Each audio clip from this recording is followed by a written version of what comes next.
নমস্কার বন্ধুরা, সবিতা কুকিং ব্লগে সবাইকে স্বাগত জানাই। সবাই ভালো থাকবেন, সবাই সুস্থ থাকবেন। আজকে নিয়ে নিয়েছি কারকুল পাতা। কারকুল পাতা দিয়ে আমি একটা বাটা করব। ফার্স্ট থেকে লাস্ট পর্যন্ত ভিডিওটা দেখবেন। কারকুল পাতাকে আপনারা কি বলেন আমি তো জানি না, আমি কারকুল পাতাই বলেছি। এখন আমি পাতাটা কেটে নিই।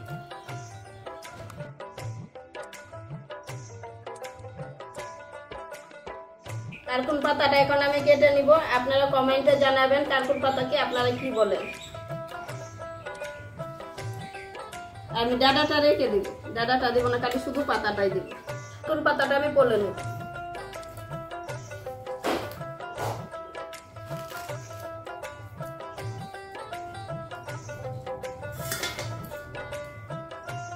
জিরি জিরি করে কেটে নিব।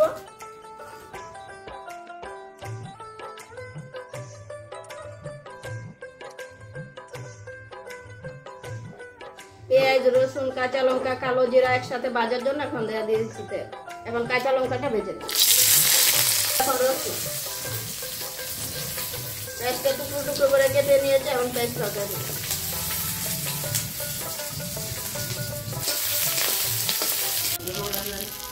রসুনটা কাঁচা লঙ্কাটা ভাজা হয়ে গেছে, এখন উঠে নিই।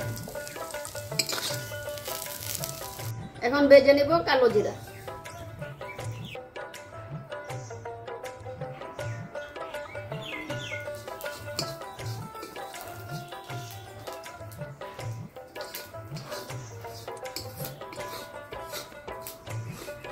কালো জিরাটা বাটা হয়ে গেছে, এখন উঠে এখন দিয়ে দিব কারকুল পাতাটা।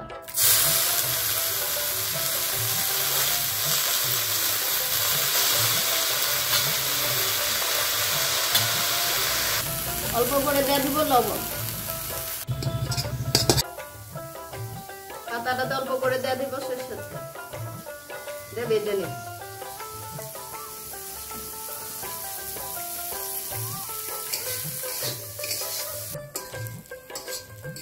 পাতাটা মজে অল্প একটু হয়ে গেছে, এখন ভাজা হয়ে গেছে, এখন উঠানো। কারকুল পাতাটা আমি পাটাতে বেটে নিব।